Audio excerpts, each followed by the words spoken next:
Hey, I thought we would do a short video today kind of walking through the PowerPoint about healthy spirituality, because I know that in a couple weeks we're going to be talking about that.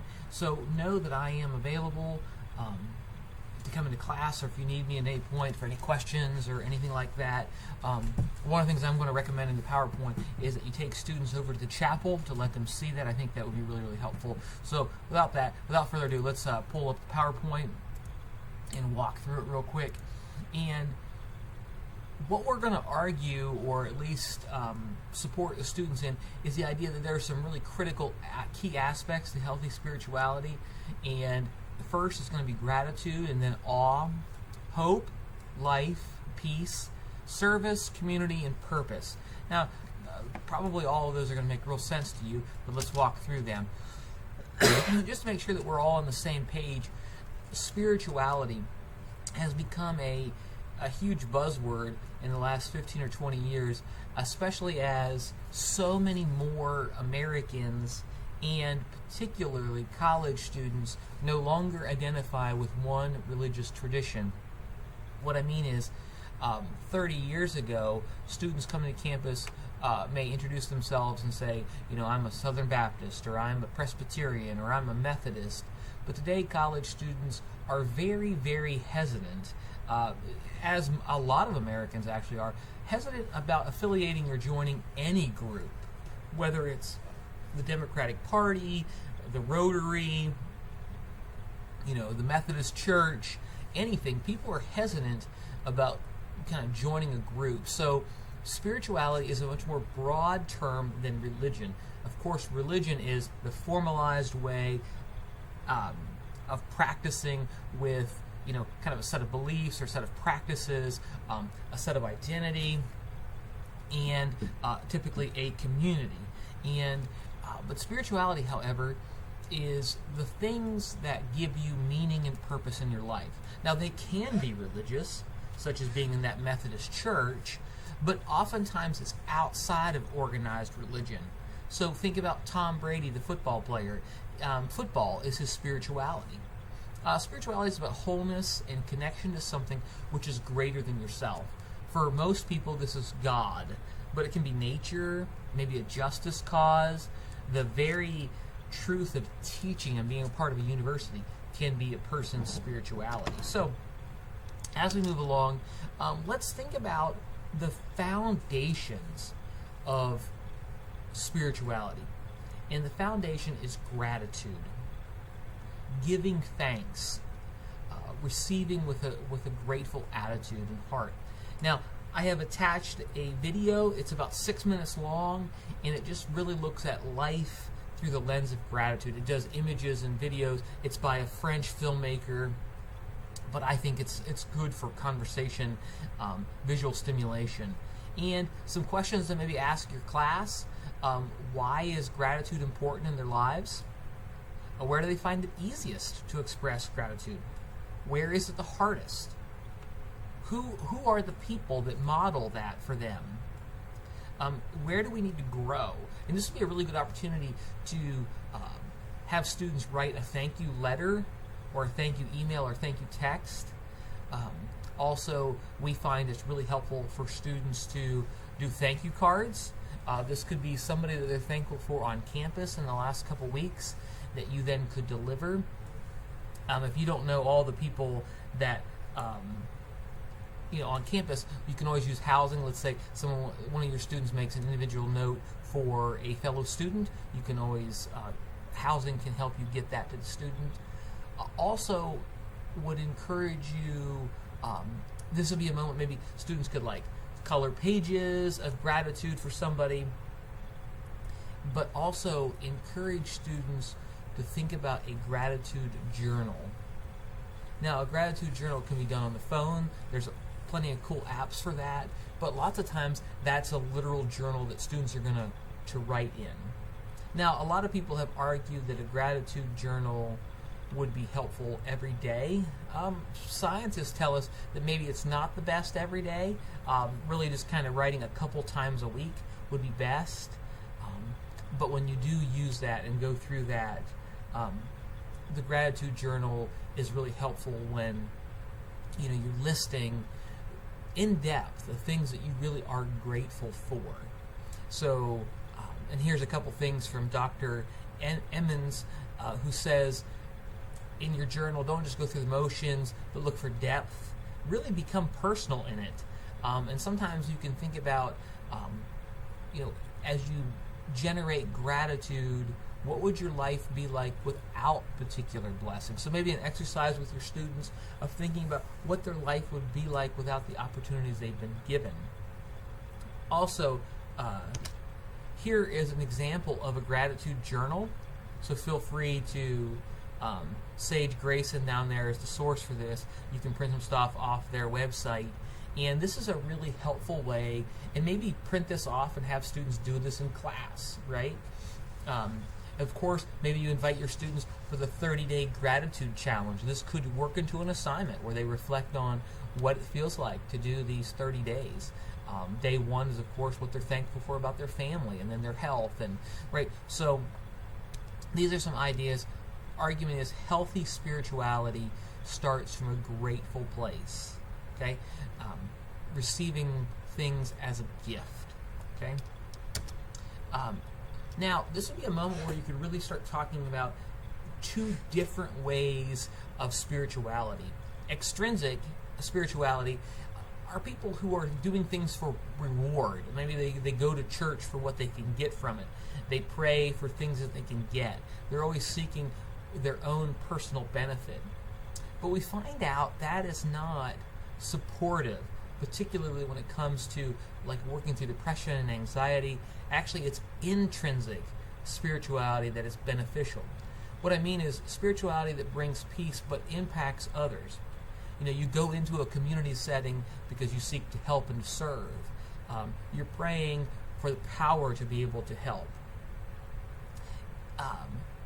And there's an error here on the PowerPoint, which I'll correct. Sorry. This really should say intrinsic, not extrinsic. Sorry.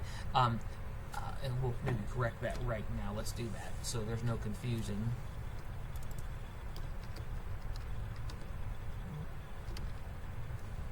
There you go.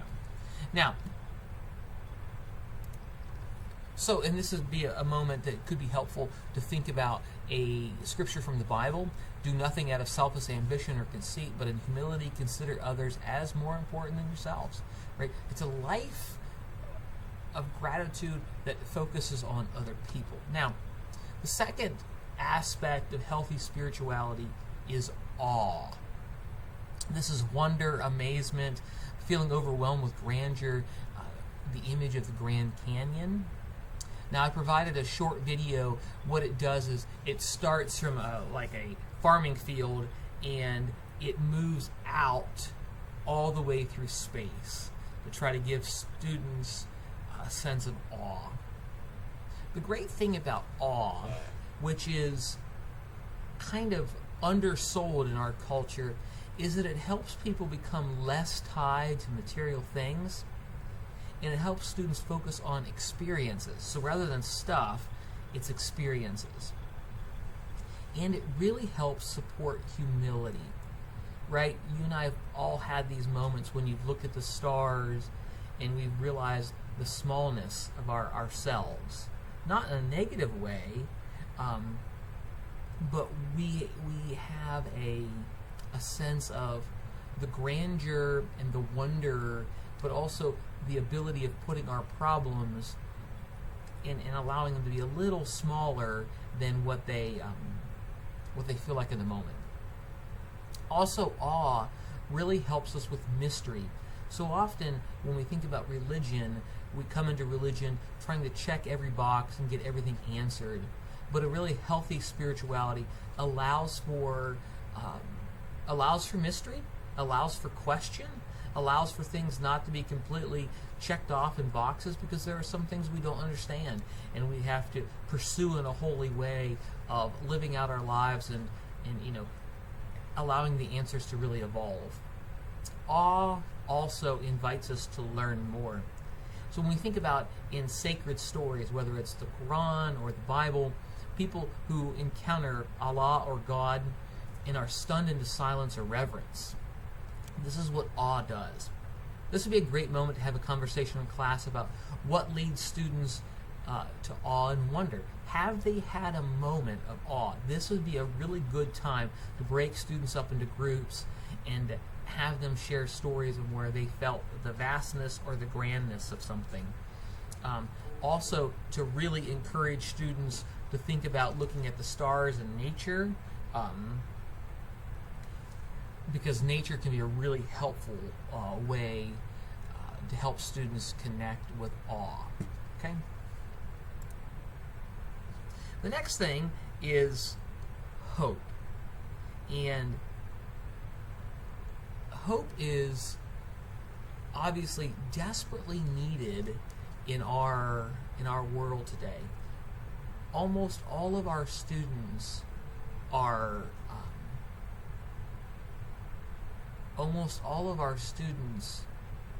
going to think about the tension and the struggles that they've been having when it comes to this last summer with the pandemic, but also when it comes to the racial conflict and discrimination that we've been seeing in our country in such an evident way.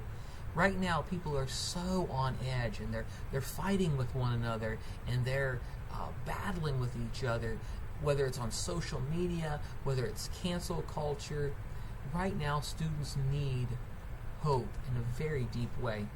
The video that I linked you to is just a really short video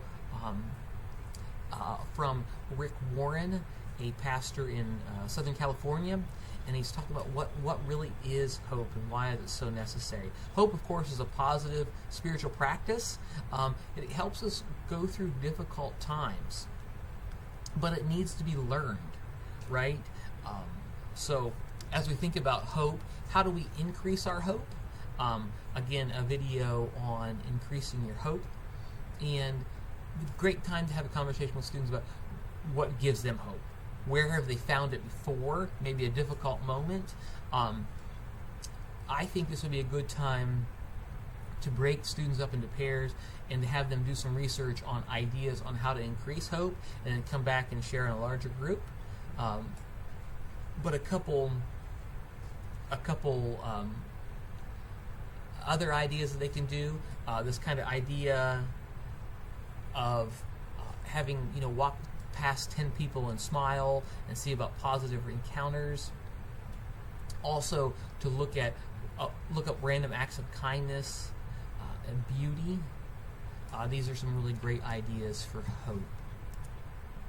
Now, life. This may be the one that may be the most challenging to teach, right?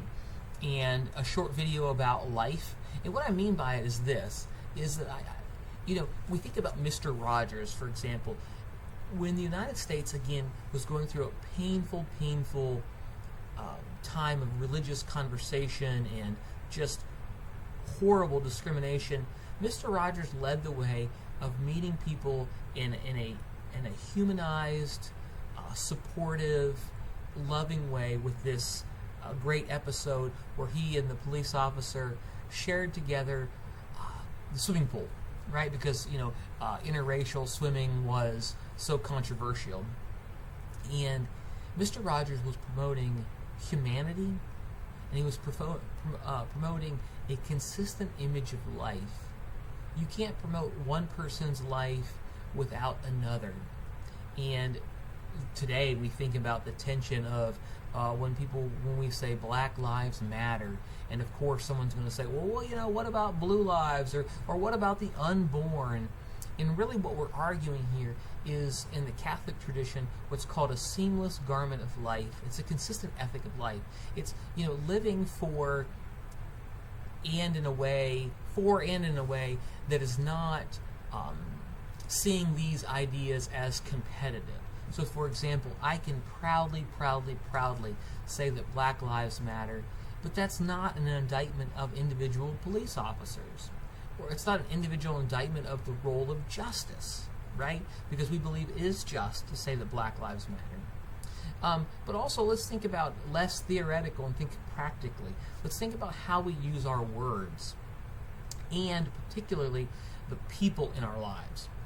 Are our words life-giving? Do we speak positive words to ourselves? Are we speaking positive words to one another? What type of music are we listening to? What movies are we watching? What are the words that we're putting inside of ourselves? But also the relationships.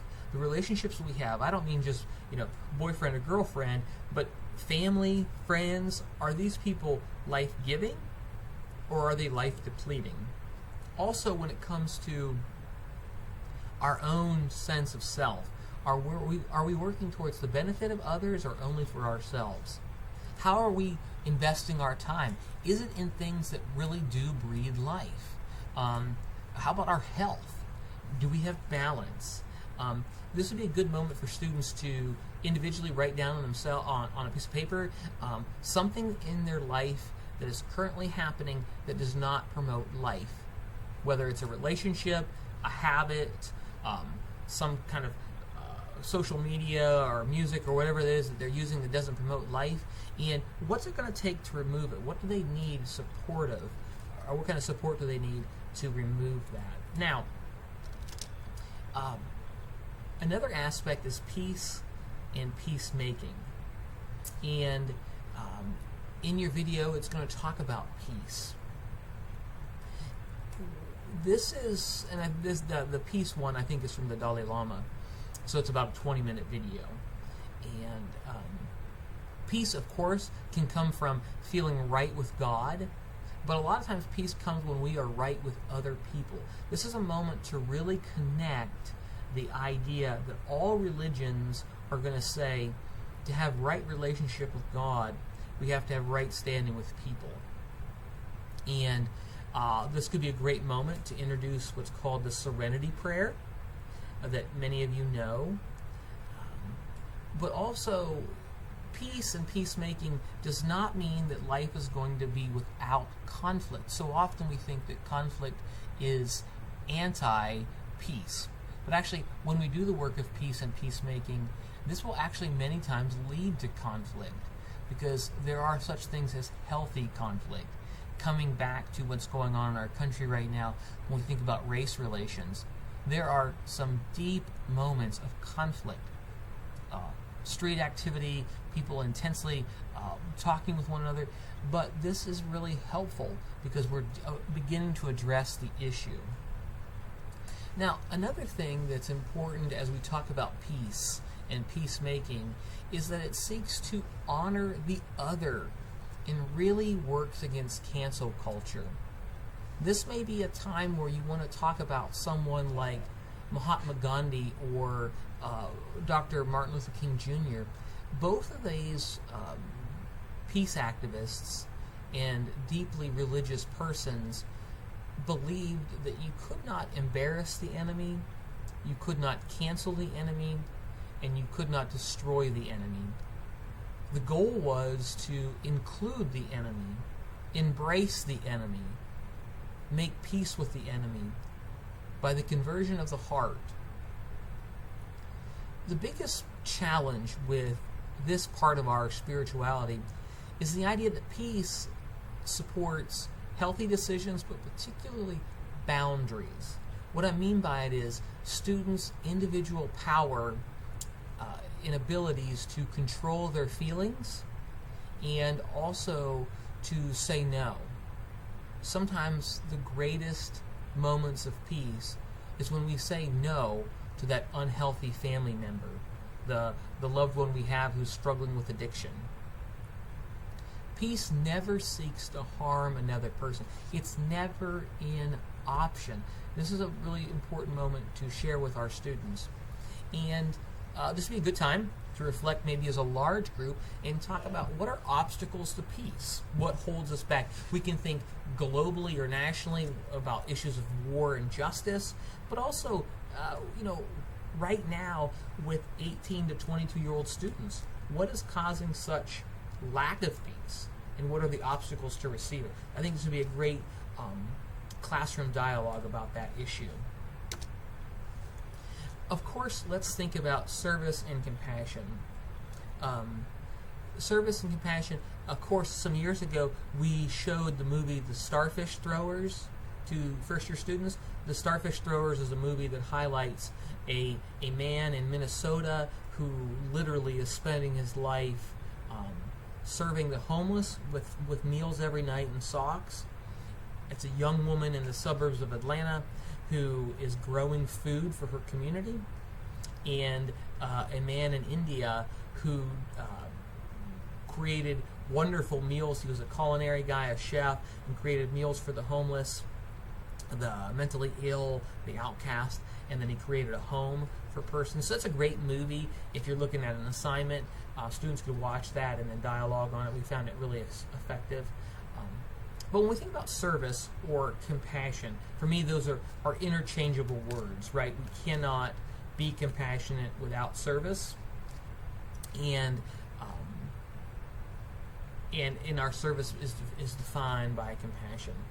So there comes when we serve others, we're actually promoting life, but we're also helping our own life have meaning and value.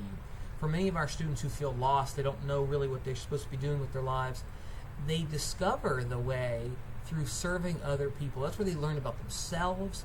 They have interactions and experiences with people, and they also learn things that they've never learned before, from learning how to drywall to social skills and talking with people to practical skills like folding clothes and things like that. It's important to also stress with this part of spirituality that there is a natural high that comes with service. Scientists can tell us that this natural high can actually even be greater than any kind of drug-induced high. Service leads to connection with other people.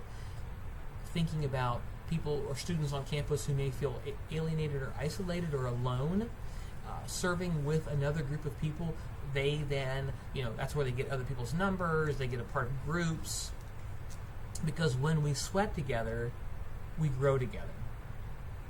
I would argue that compassion is at the very heart of God. Biblically, the Bible says that God is love, right? God is compassion.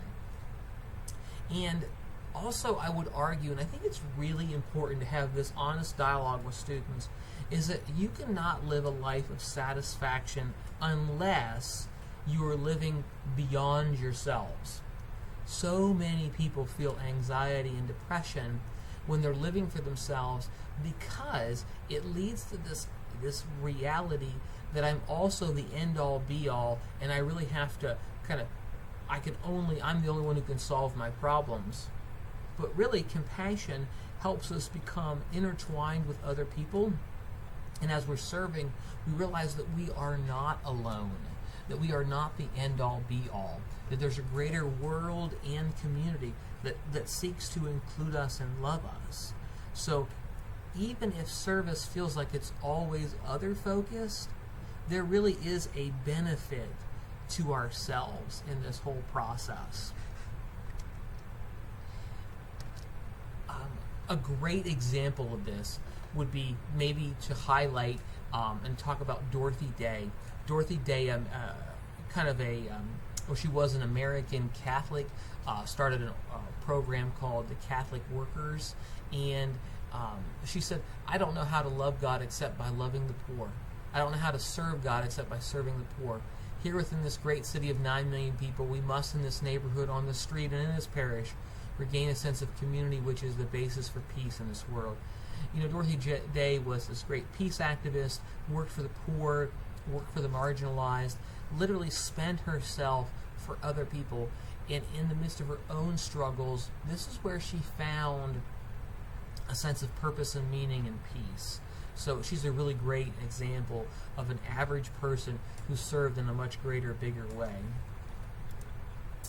Now, community. This is probably one of the greatest needs of every student that we're going to encounter. And the little video talks about why community is so important.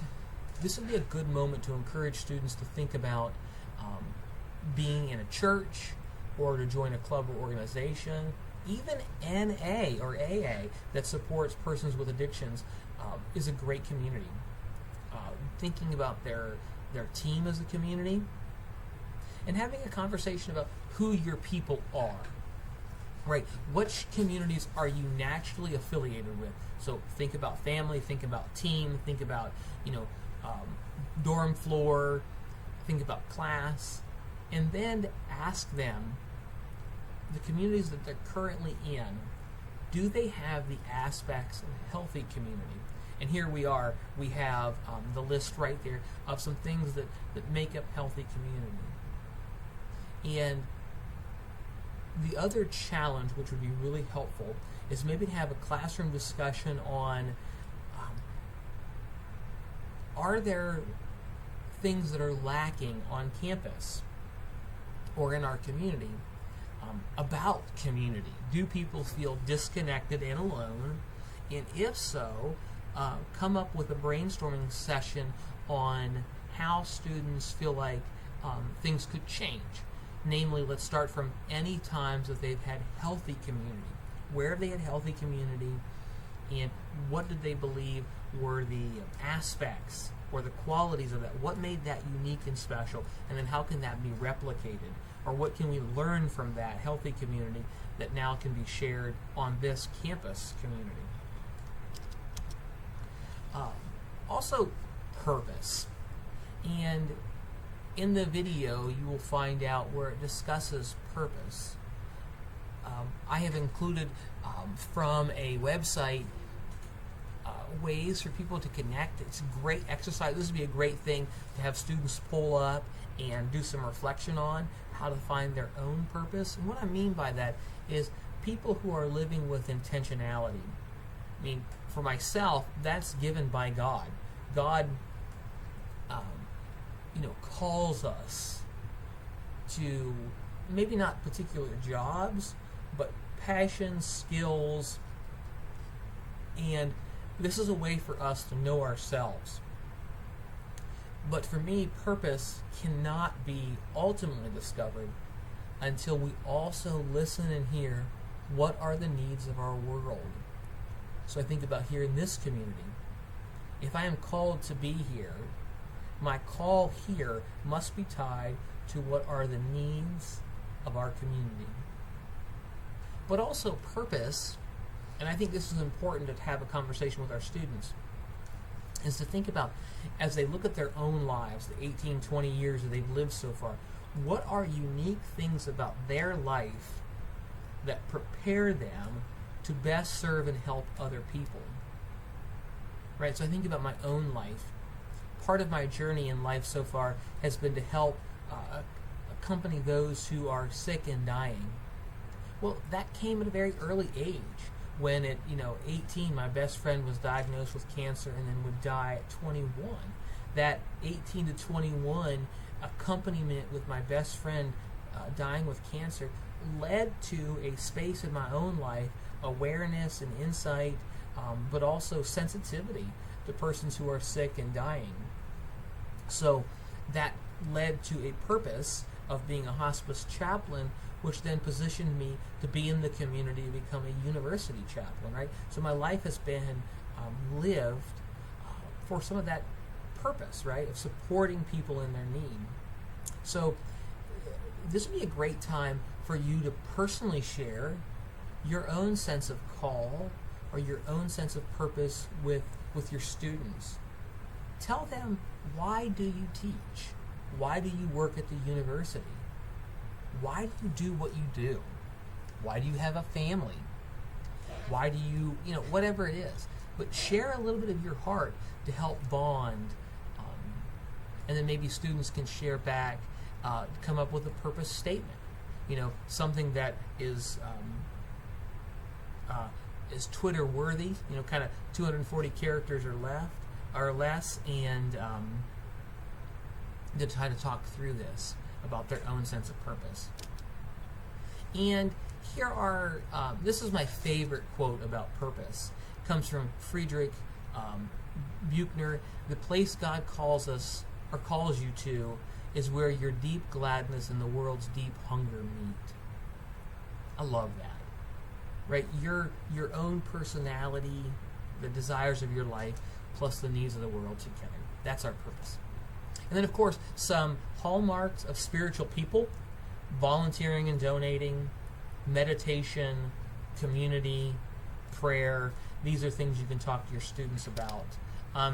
Again, maybe you want to, in this session, have students visit the chapel and have them discuss what they see, whether it's the intentionality of a sacred space, or the musical instruments that you find in the chapel, the guitar, the cajon, the keyboard, the piano. Maybe it's the diversity of the images that you may see, right? Or the art that you see.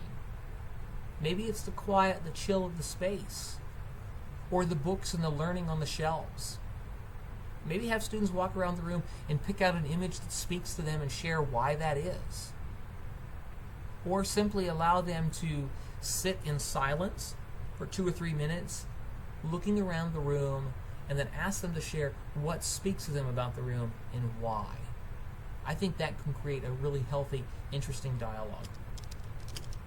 Of course, please give them the campus resources, of course, my contact, also some spiritual meetings that happen on campus. If they're interested in attending a church, my job is to help them connect with that, and also volunteering spaces. So that's our session today. If you have any questions, please let me know. Thanks so much.